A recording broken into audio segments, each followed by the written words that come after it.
भारत पर होंगी इतनी मिसाइलें कि नहीं उठेगी कोई आंख। राजनाथ सिंह के फैसले से दुश्मन देशों में खलबली। डीआरडीओ से जुड़ा रक्षा मंत्री का बड़ा फैसला। रक्षा मंत्री राजनाथ सिंह ने एक महत्वपूर्ण फैसला लिया। उन्होंने डीआरडीओ यानी defence research and development organisation द्वारा विकसित सभी पारंपरिक मिसाइल सिस्टम की तकनीक देसी इंडस्ट्री को ट्रांसफर करने को मंजूरी दी थी।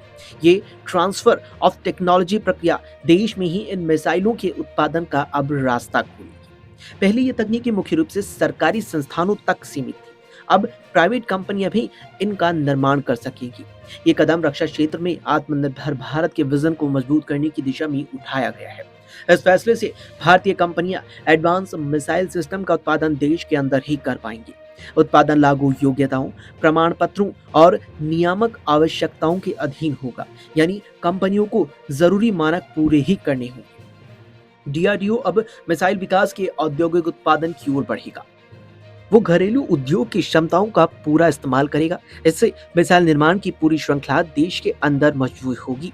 छोटे और मझोले उद्यम यानी एमएसएमई, इनके अलावा तकनीक साझेदार भी सप्लाई चेन में शामिल हो सकेंगे। उन्हें नए अवसर मिलेंगे और रोजगार के नए रास्ते भी देश के युवाओं के लिए खोलेंगे। इस पहल का मुख्य उद्देश्य घरेलू विनिर्माण क्षमता बढ़ाना है, साथ ही भारत की रक्षा औद्योगिक आधार को मजबूत करना और इंपोर्ट पर निर्भरता कम करना है।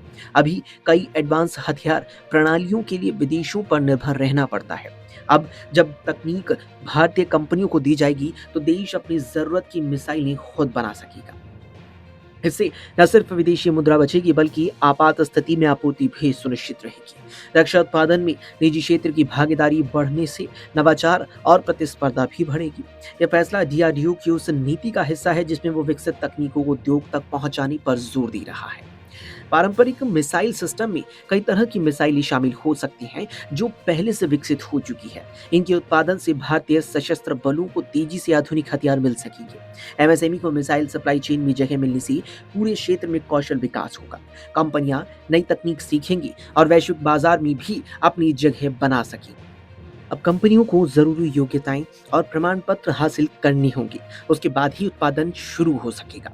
ये प्रक्रिया रक्षा क्षेत्र को और ज्यादा खुला और प्रतिस्पर्धी बनाएगी। लंबे वक्त में भारत न सिर्फ अपनी जरूरतों को पूरा कर सकेगा बल्कि मिसाइल तकनीक का निर्यात भी कर सकेगा। राजनाथ सिंह का ये फैसला आत्मनिर्भरता की दिशा में ठोस कदम है। इससे देश की सुरक्षा क्षमता मजबूत होगी और रक्षा उद्योग को नई ऊर्जा मिलेगी। भारतीय कंपनियों के लिए ये एक बड़ा अवसर है जिसे वे सही तरीके से इस्तेमाल कर सकते हैं।